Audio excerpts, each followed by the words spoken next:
So, hi guys, I thought I'd come on and film a quick update of how my finances fared over the month of April. Today is Saturday the 2nd of May. If I am a little bit red in the face, which I think I am, excuse me, I'm just going to shut this because it's blinding me. I have just done my gym session and walked up to fetch the car, and whilst I've got a spare couple of minutes, I thought I would film this video for you. So as I am in the car, I don't have my tripod, so you will have to excuse me if the video is a little bit shaky, as I am holding it after doing an arm workout. So hopefully it doesn't get too bad. But I just thought I'd update you with my stats from April. So my everyday spending pot in my budget, which is where any little extra food shops go, and if I buy my lunches, my gym membership and all of those other little expenses that I don't budget for separately. That pot did quite well this month. In March I spent £427.59 out of that pot, but my spending in April was only £226.68, so that's down just over £200. I think it's £200.91.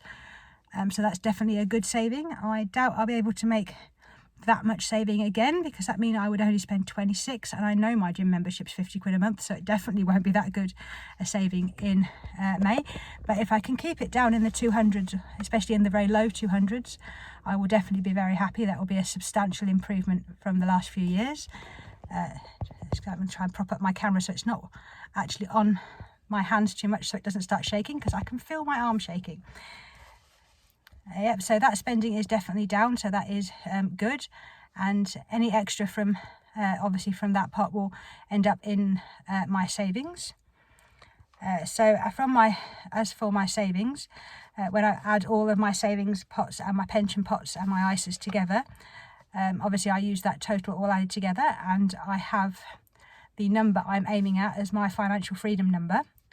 I am not willing to share either of those actual numbers on the internet, but I will say that as at the end of March, I was 19.5% of the way to my financial freedom target number.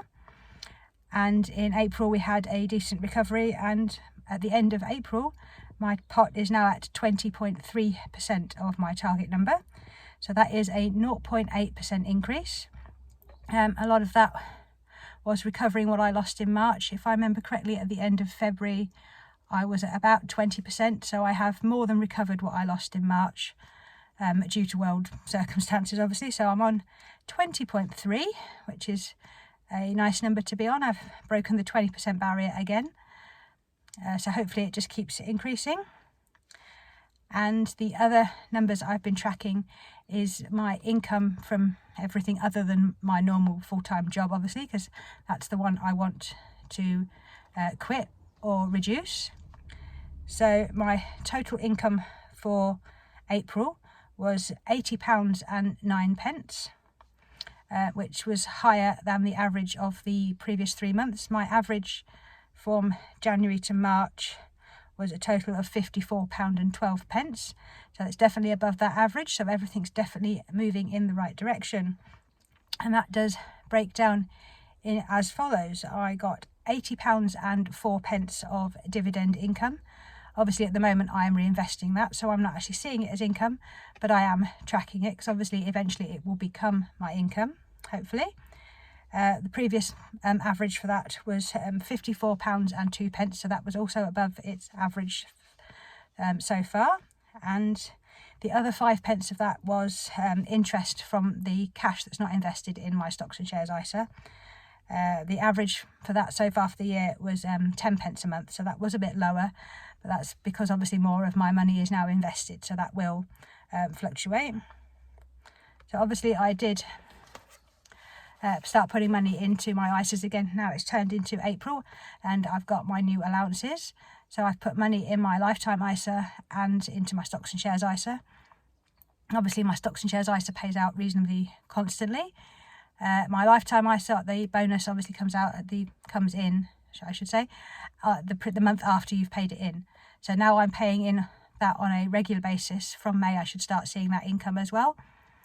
Previously I've just thrown money in the lifetime ISA when I've had some, so that income has been a little bit more sporadic, but I have a plan going forward for this year and the following years, to pay into that over the year so that that income is more regular, so I can track it properly. So hopefully that is a good update for everyone. This is a reasonably short video, but I'm hoping to do these every month, and we'll see how I progress. So I will see you in the next video.